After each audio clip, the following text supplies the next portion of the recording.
Garcia Marquez is considered one of the most significant authors of the 20th century, particularly in the Spanish language. He was awarded the 1982 Nobel Prize in Literature. He was a Colombian novelist, short story writer, screenwriter, and journalist known affectionately as Gabo throughout Latin America. He was born on 6 March 1927. He pursued a self-directed education that resulted in leaving law school for a career in journalism. Garcia Marquez started as a journalist and wrote many acclaimed non-fictional works and short stories. He's best known for his novels such as 100 Years of Solitude, which sold over 50 million copies, Chronicle of Death Foretold, Ya Love in the Time of Cholera. His works have achieved significant critical acclaim and widespread commercial success, most notably for popularizing a literary style known as magic realism, which uses magical elements and events in otherwise ordinary and realistic situations. Some of his works are set in the fictional village of Macondo, inspired by his birthplace, and most of them explore the theme of solitude. He is the most translated Spanish language author. A film has been made on his novel Love in the Time of Cholera. Another film series on his novel 100 Years of Solitude will also be released soon. He died on 17th of April 2014. Until August is his posthumously published novel in 2024. His main fictional works include In Evil Hour, 100 Years of Solitude, The Autumn of the Patriarch, Love in the Time of Cholera, The General in his Labyrinth of Love and Other Demons, Until August, Leaf Storm, No One Writes, Colonel, Chronicle of a Death Foretold, and his short stories include The Handsomest Brown Man in the World. Good evening, viewers, and welcome to the Art with World. I am your host, WAHEED, and today we are discussing Gabriel Garcia Marquez, his art, his contribution into literature, and his technique of storytelling. We have just watched a brief report on him, and for discussion on his art and his storytelling techniques, we are having with us MUNIR FAYAZ today. MUNIR FAYAZ is a poet, critic, translator, and educationist. How are you, MUNIR? I'm fine. How are you? So today we are here to discuss Gabriel Garcia Marquez. I like him a lot. No, we love him. Yeah, and it has been 10 years that he has left this world. He passed us in 2015. Okay, 2014, I guess. 2014, yes. Okay, and just recently his new book has been published posthumously, come August. We'll talk about that as well. So to start with, let's tell us what has impressed you most about Gabriel Garcia Marquez. What hasn't impressed me? When people ask me about the greatest fiction writer of the previous century, I think you are referring to magical realism, of course. I have a problem with this because I think fiction writing is always, I mean, fantasy has been there. Always been involved in it. If you want to, if I read Homer of those times, that was just norm of writing and including fantasies in human world. That was part of day-to-day experiences of local people wherever the story is written, and they believed in that as something real. You have just mentioned Kafka, so metamorphosis is also something which is very unreal. It is very difficult to understand how come a person just transforms into an insect in just one night, and then the whole story begins, and he just takes it very normally. I can give you many other examples as well. Tolstoy, in his War and Peace, there is a scene that Prince Andrei, who is the main protagonist of the story, one of the main protagonists of the stories, he sees death coming in when he was dying, and for certain times he thinks he's dead, and for next 2 days before his death he thinks that he's seeing life from some other planet. So what's so new about this magical realism? This is the point where most of us get confused. Magical realism, you forgot about Arabian Nights. That has a great impression. I didn't forget, but I can't give you all examples. That was the greatest impression on modern short story. That is pioneer of so many modern arts, including novel and short story as well. Marquez is the magical realism that we talk of Marquez wasn't that much of fantastic approach, but that art of telling reality in such a way that it appears fantastic.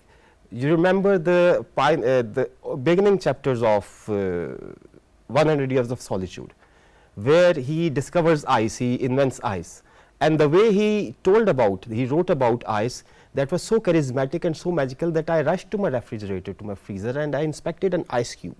This is magical realism, that you tell reality in such a magical way that appears new to you, that covers your, that attracts your attention towards it, and you look at it as you are seeing it for the first time.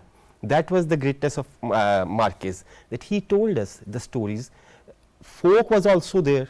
He has the touches of folk in him as well, and the oral tradition of literature was reported in many of his works. They follow oral tradition of literature in Macondo and in the other texts as well. Marquez's magical realism, people normally confuse it with something fantastic. Marquez didn't create something fantastic, though we have little episodes of fantastic approaches in him, whereas most of his literature, most of his work revolves around reality, but reality is told in so charismatic way that it feels magical, it feels fantastic. Well, I agree a lot with you, but still I have my issues, but let it be at the later part of the discussion. And if you say that magical realism was invented by him, I think there has been a tradition. There has been many a tradition. People had written before that in that tradition as well. Maybe he became so popular that it was attached to him, like Rulfo. You were talking about this. Juan Rulfo. Yeah. Can you just Marquez himself called Rulfo his pioneer, his predecessor, and he gave great tribute to Rulfo while he said that he didn't leave more than 250 pages in print, and he added as an epithet, then what else we have of Sophocles? That's what we have of Sophocles today, yet Sophocles is regarded as the greatest dramatist of all the times. So it isn't like that. Let me refer to the lecture of T.S. Eliot of tradition and individual talent. The tradition new thing is very difficult to coin in literature, because we deal in words, we deal in stories, events, characters. So something entirely new can't be coined overnight. There is a long trend. Whenever we inspect some new trend in literature, we can see that at the end of one successful great writer, there are so many small writers who died leaving no name or no work in the field. A great writer comes forward and he combines all the experiments that were preceding him, and he turns them into a masterpiece. That's what Marquez did. Juan Rulfo himself, I think Marquez couldn't. On the other side, when I read his short stories and just one novel, Pedro Pramo, Marquez is highly indebted towards Rulfo for his technique, even for his characters. Rulfo created his own locale. The greatest contribution of Marquez was that he created a city for the happening of his events, and the same work was done by Rulfo in Pedro Pramo. He created a city, Media Luna, and Media Luna is a city that resembles more like Dante's Purgatorio, where the living and the dead are both coexisting, and they are waiting for their decree, their command to leave for the next destination. So Rulfo has great influence on Marquez. Marquez recognizes it. But when we call about intellectual sharing of the world, especially in fiction and in poem, so we form a global cultural heritage. Borrowing and getting inspired by someone isn't as bad as it seems, but a great writer takes care of what he coins and he personalizes it. Marquez personalized the previous experiences of fantasy, of imagination, of surrealism at some places, and we see the touches of absurdism in him as well. Jose Aureliano Buendia's life has an existential question in him. He is the guy who knows more than his fellow beings, his companions, the people around him, and that is an existential crisis. At the end of the novel, we see by the middle of the novel, he is tied to a tree and he stands there till his death, whereas he is one of the geniuses of this place.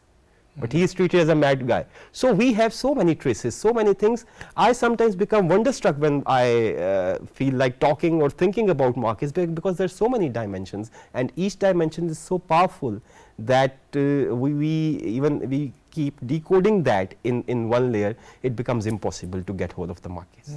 Well, you have referred to 100 Years of Solitude so many times, and this is also one of my most favorite novels.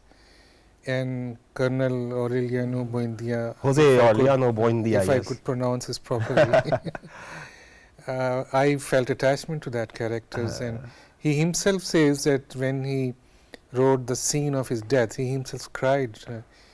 And then Buendia family, and at the end of the novel, there's a tale on the last characters of. And in his Nobel Prize reception speech, he said that the crisis of Buendia family was that they had forgotten how to love, and that was their crisis. And then he says that those who have been condemned to solitude need another chance on this planet Earth. True. It's fantastic novel. That's fantastic. We have been so much into his magical realism, and we are just forgetting to talk about his novels. But just to make another point, I think that even those who have written novels who were very much driven by rationality and very much about modern situation in the world, they have also used these techniques, and they have also used this technique as a very normal phenomenon. Like if you like Milan Kundera's Immortality, he just initiates a discussion between Hemingway and Goethe, and they are both dead, and he just treats it in a very normal way, as if it's just because most of the writers think that fiction is a lie, but you create lies to make understand reality. That's the point. I dare say that's the point, and that's where magical realism creates its impact. You know, around us there are so many characters, so many events going on. If we look at 100 Years of Solitude, the place Macondo is a utopian place.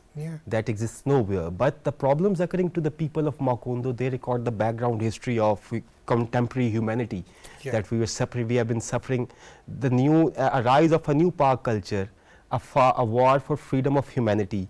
And then the people, the character of Colonel Aureliano Buendia is very significant in it, because he is a peace loving guy, and he didn't want to join that war, but throughout the text he is portrayed as a war hero of the rebels. So this is very important, because even if you don't like to be at war, the condition of the world, the circumstances of the world were so challenging that a peace loving guy like Jose Aureliano Buendia had to jump into it. And this is very telling, you know, in the history of current warfare, where you need to have a strong defense, you are asked to have a strong defense in order to protect yourself from the others. So there are so many levels, the socio-political level, the utopia. I was amazed that that utopia that Macondo, that Marquez created, was in fact a test case, a record of history for whole of the world of those times. That turmoil, that lack of identity, that war from coming out of nowhere, and that reaches even in your houses. That was so beautifully and so artistically recorded. But the problem you mentioned to that realism or realization was so much dominating. If that was told in a realistic way, in a reported speech, no one would be attracted to the message. Art attracts you in its form, in its art form. Message lies in the undercurrent. And there are so many things. At a decline, you see a decline of whole of the civilization, of the tribals, of the nomads that come and go in the Macondo, even they are significant. The old man that comes and that provides him with the astrolabe. Yes. And the way he inspects the universe and closes himself in the world.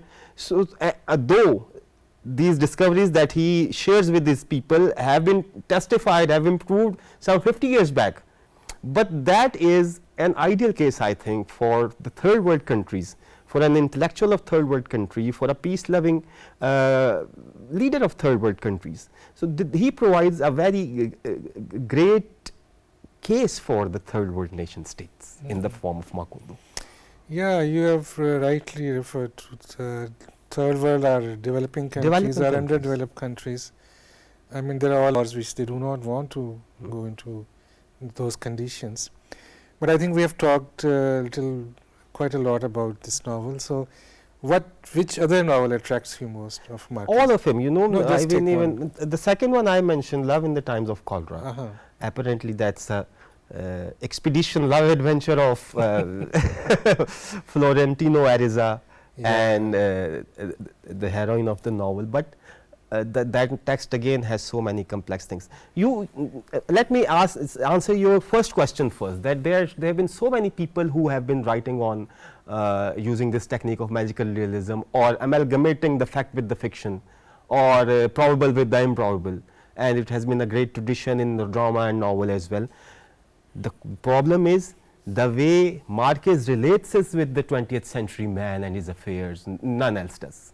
This is the greatness of Marquez. The way he relates us, he brings meanings to it in our context, in the context of modern man. The questions are so powerfully portrayed that he stands out. And now about Love in the Times.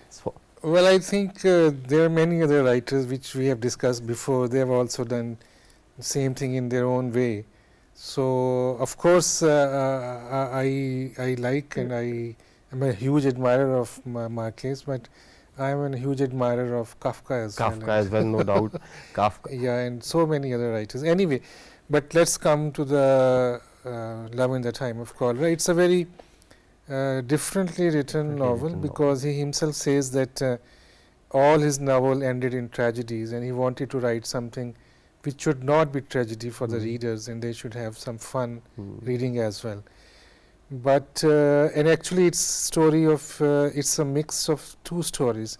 One is the story of his parents before marriage, but he then says that they got married, so he lost his interest in that story, and then he was reading a news item in a paper that an old couple who were having vacations in some island of Italy somewhere, and they died because of some their river boat was had some accident, and it was later discovered that they were just old lovers who used to meet in their old age, and he mixed these two stories and make that wonderful novel. But it's not just fun, fun creating. But humor at its best. Yeah, chasm there is at its best. That's true. And I just fell in love with that story. No doubt. And to be very honest, I like it more than 100 Years of Solitude. Sometimes you do. Sometimes you do. But it's so humane. It's so humane. So you can relate to it so oftenly. Yeah. Because that has so many. In 100 Years of Solitude, we sometimes remain aloof from the story. But here, while reading it, we are very much in it. Yeah. I could not. I could not do anything else unless I finished that novel. Sure. That engages you. That engages all of you. I see, from where I see the story as a student of literature, mere storytelling of his love expeditions of Florentino Ariza and Fermina Daza and the doctor, her husband. Juvenal Albino. Dr. Albino. These three characters are the Albino. Albino, yes. Albino, U-R-B-I, Yeah. These three characters are the focus, focal characters of this, and Florentino Ariza being the center protagonist of the novel. We see so many love affairs of him, so many relations, and he even loses count. There have been so many love affairs, and just to forget that one childhood love that he couldn't get. Again, here, in its undercurrent, I see so many other questions. I see the question of feminism, because wherever he moves, there are women in the society, and the suffering, the lifestyle of the streets of that place where he lives. And this again, this is one novel that doesn't exist in Macondo. This too is the credit of Marquez, that he created something outside Macondo, that is outside Macondo. And then at the background, the disease is again metaphorical. Cholera is metaphorical. That is again, sometimes I feel it's like the colonialism which was taking over the Latin American people and Asia as well. It is the colonialism that he refers to as cholera. The father of Fermina Daza, the character, he is again he has a brief entry in novel, but he is a sort of tricky guy who plays gimmicks on people, and he befools people with his boasting off and with his lies, and he lets them, he enslaves their thoughts and gets benefit of them, out of them. All the characters in the novel, they are excellent. All the characters are very well created, crafted, knitted, and with such a finesse that you start living with them. You feel like living with them. Their minute details and their thoughts, even sometimes they are narrated in such powerful way that you can feel them in you. And sometimes it just looks like poetry. When we see at the other side of the text, that becomes a political record of the age. The social political record of the age. You see the rise of Florentino Ariza in society. He is from a humble and mundane background. But the way he rises, this shows the rise of neocons in the 20th century society. The way they rose 19th and 20th century society, because now our overlaps two centuries. This starts in the later half of 19th century and reaches first half of the beginning decades of 20th century. So there was a rise of neocons, and those neocons had their own exploitation methodologies, their own techniques, their own way of looting and plundering, and on the other hand, where the past, you see a class going down and the other one going up. That is very subtle, telling the old aristocracy going down, was going down, and the new one, like people like Florentino Ariza. So that tells us about, in a way, he's a capitalist. That tells about the rise of capitalism in 20th century. At the end of 19th century, industry was flourishing, and we thought, as we all thought, that industry would be questioned to many of our scarcity issues. But that scarcity issues was somehow, if it was addressed, I don't see much of it addressing still, because still more than 2.5 billion people of the world are dying of starvation. So that has given to a new class system, new class segregation, and that clearly we inspect in that text, Love in the Times of Cholera. The story, on the appearance, on the first level, the story is so attractive, so charming, that you read and read it again.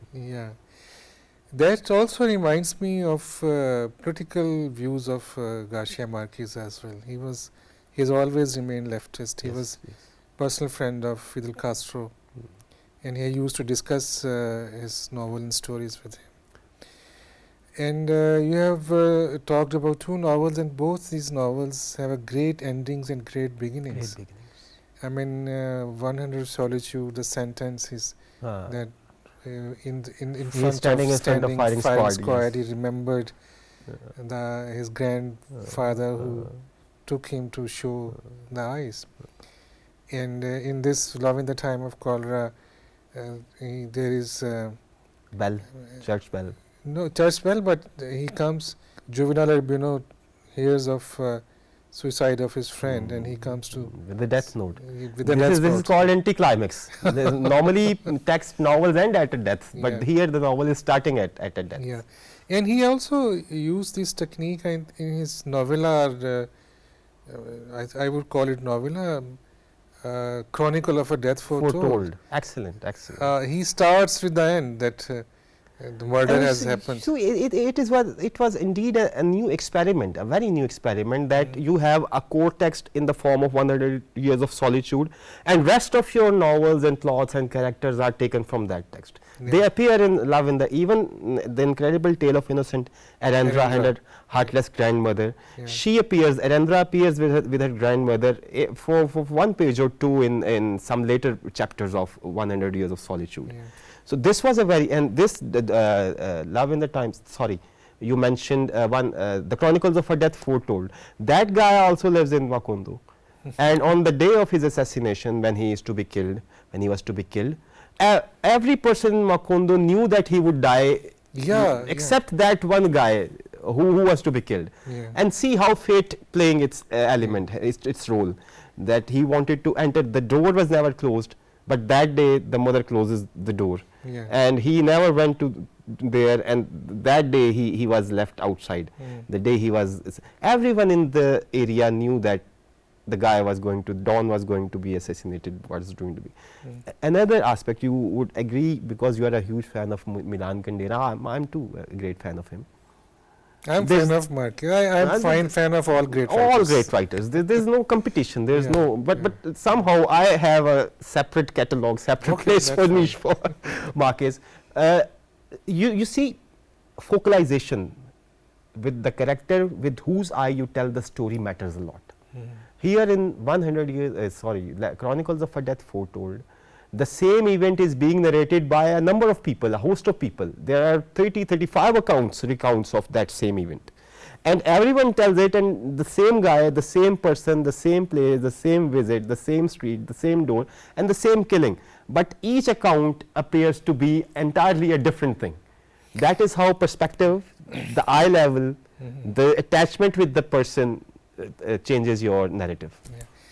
And I mean, there are many things to talk about that novella, but one thing I would like to share with you, that this is also an absurdity of a situation. No one wants that murder to happen. Neither the killer wanted to kill that guy.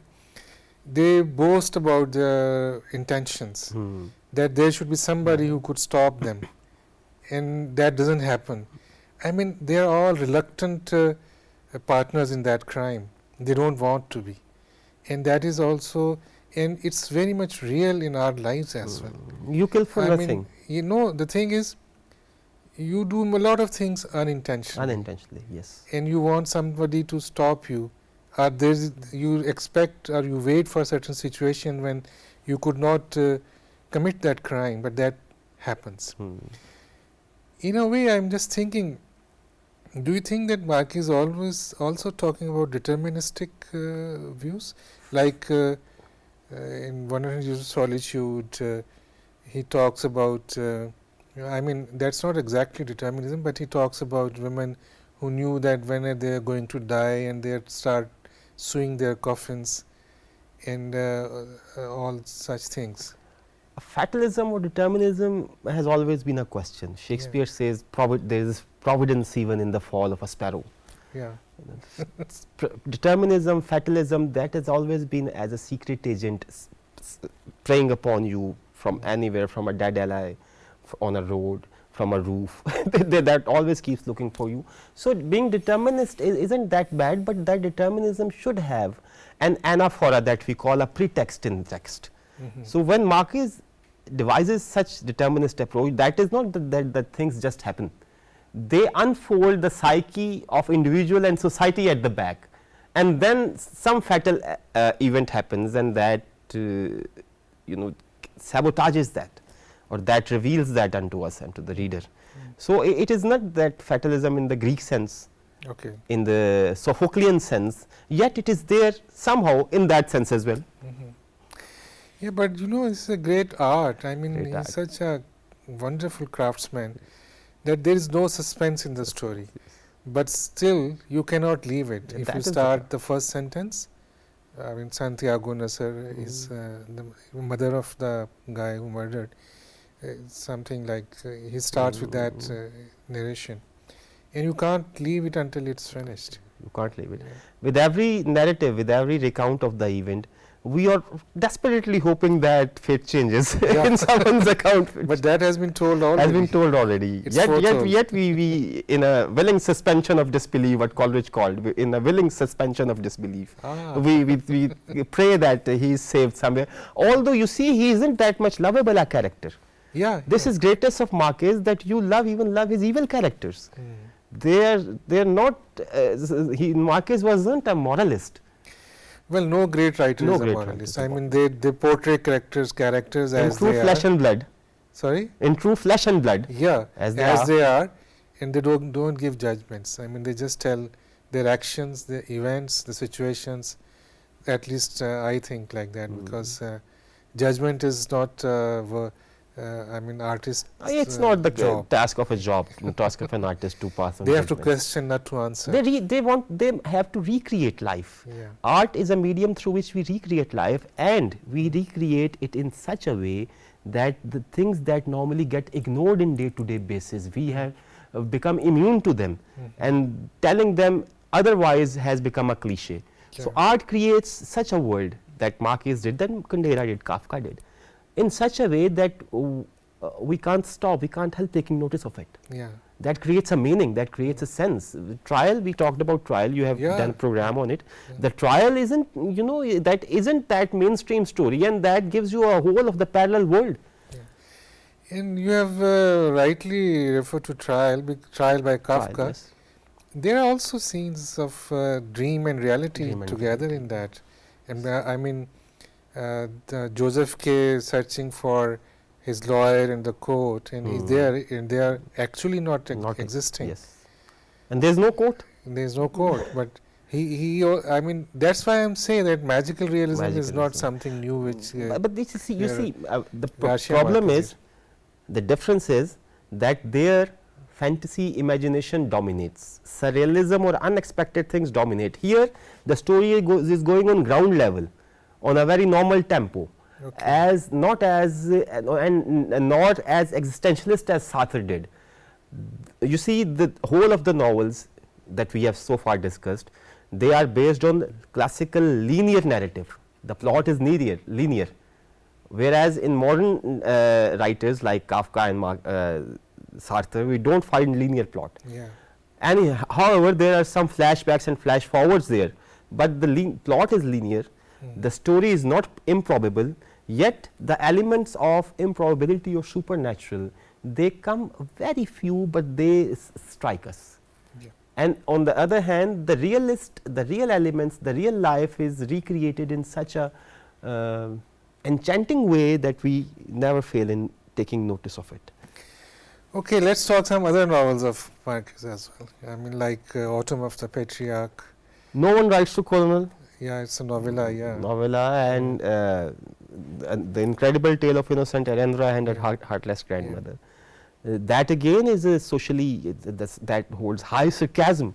That's next level of satire.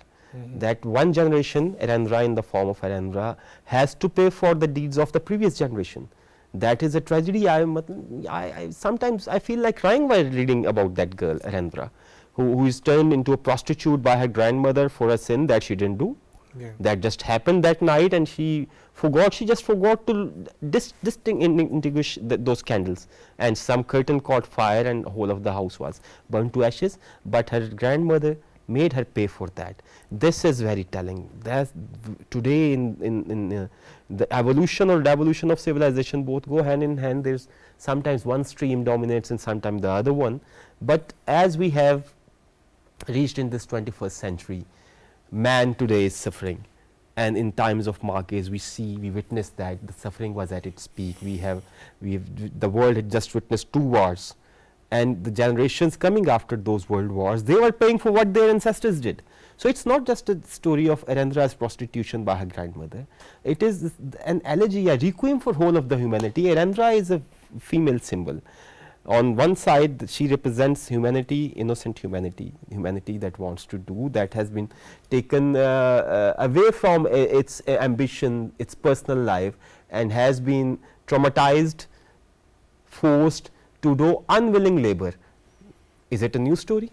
The whole of the capital world is doing so. We are serving like Arendra, we are on our daily, pardon my words, prostitution in our institutes, the things which you don't want to do, that run contrary to my will. The things that I have been doing all my life, I would have done some other things, but this society, this system doesn't allow me, because my parents, my family, my society had other expectations of me. So you see, on whole of this, be it 100 years of or Love in the Times of Innocent Arendra or everyone is suppressed by the social injustice. That is the very basis of that. And he, Marquez, by these texts, I feel that he calls forth a call for social justice. Yeah, that's true. Most of his stories discuss social justice and other related issues, and you have rightly pointed out that he also talks about women.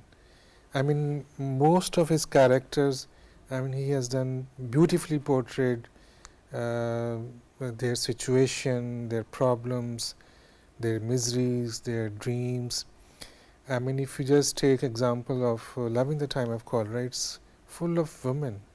All its dominant characters are women, and how they create their niche in society, how they struggle for their existence, how they struggle for their expressions, expressing their views and trying to make it possible the way they want to live their lives. And did you notice that each woman of him is an individual and a type as well?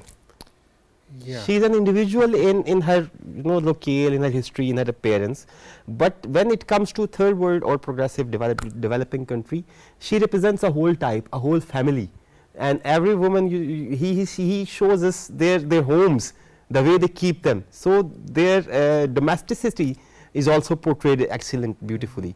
Every woman has a different problem, a different issue in life. These issues very much relate with us today in 21st century. And not only women, I mean, he also talk about the poor and vulnerable as well. With, I think his heart was there. His heart was there. When he talks about dying aristocracy, he is not very kind to them. And the way that he portrays their boredom in their lives, the way they react on certain situations, like in this novel, Love in the Time of Cholera, Dr. Juvenile Urbino's mother, who was from upper class, she was angry with her father that instead of protecting his household, he gave his life during treating poor people from the cholera, and he himself Indeed. got infected and he died. And he wrote in such a flawless manner. I'm just and then most of his characters in that novel, they are women from lower class. Yes. And he talks about them. Even the protagonist, she's not from upper class. So, and while coming to his other novella you referred, No One Writes to the Colonel, I find it very much closer to reality around. The people who were trained to fight as independent militia, who were not controlled, they were not regular army, and after the war they didn't know any other skills to earn their money. They only knew how to fight, and that's the story of that colonel. Colonel Marquez. Yeah. Colonel Marquez was grandfather, they tell me, a maternal grandfather of Garcia Marquez himself. So, you see that there's another dimension when because that No One Writes to Colonel comes from the later part of 100 Years of Solitude. Yeah. Later part of when Colonel Marquez is there and they have retired, and we see the same thing, the same issue, that they haven't been given their pensions, though when they signed the truce, the government avowed to pay them handsome money as a pension on monthly basis, but that wasn't done. And you see the elements of modern nation state there. The way we are exploited in the current world nation state isn't proving to be the answer that we were looking for, an answer, a solution for general prosperity. So this has many dimensions as well. In that novel, the cock, the rooster of Colonel Marquez, that Sunday is very important. And that stands for, whenever I read it, I feel it like it stands for the dying and decaying values that hold nothing in us now, but we very closely, very dearly, we hold on to them. Even that rooster is important. What to talk of the main human characters, Yeah. Even that rooster is important, and he he collects alms, charities from funds from people to feed that rooster. So these are, the rooster stands for outdated values of society. We are still holding very dear to it. We should let old things go. Yeah, it's people's choice what they want to do. And in short stories, if you mentioned about Yeah, short I just stories, wanted to ask you about his short stories. I will just talk about two short stories, and Okay. that both relate to each other somehow. The one, a very old man with enormous wings, and we have seen a short movie on it as well. Which one? A very old man Yeah. with enormous wings, Yeah, yeah. and the other one is Funeral of Big Mama. Uh-huh. These two short stories of Marquez, and they are very short, not very long. They are very short stories, just 4 or 5 pages. But these two short stories also tell us of changing of times, changing of values. The Big Mama in the story, The Funeral of Big Mama, is an autocratic lady. She dominates everyone's life. She dominates the household. She dominates the people around her. She succumbs on the people's lives, and she remains alive even after her death. Her panic is there in the household, in the surroundings. The funeral of Big Mama comes as a symbol of, again as a symbol of the suppression, that not just she isn't just a woman. She stands for those suppressions that are familial and that are social as well, on different levels that can be interpreted. There are so many layers in Marquez's stories. Well, MUNIR FAYAZ, it was wonderful talking to you. Would you allow me one last word? Oh yeah, sure, you can talk, please. That just came into my mind, and Yeah. now art, sir, fiction in particular, is never without class struggle. From beginning to end, from A to Z, in whole of Marquez's fictions, we witness continuous narration, recounts, telling of the suppressed class, and the upper class, the ruling class. You call it bourgeois, you call it tribal lords, that is at the back, and that is exploiting everyone. So fiction, be it Marquez or Kundera or Sartre or Kafka, that still holds the flag of talking about, writing about the class struggle that we have forgotten. Thank you. Well, that's a topic of another discussion, I think. It's very multi-layered question you have just started, and surely we will discuss it sometime. But I think it was a wonderful discussion with you, and thank you very much for sparing time. Thank you. And recently his novel, Garcia Marquez's novel, 100 Years of Solitude, has been adapted into a film series as well. So let's see when it comes, and sure. we'll see how have they done justice with his novel or not. Yeah, sure. So thank you very much, viewers, for watching us. See you next Sunday, same time.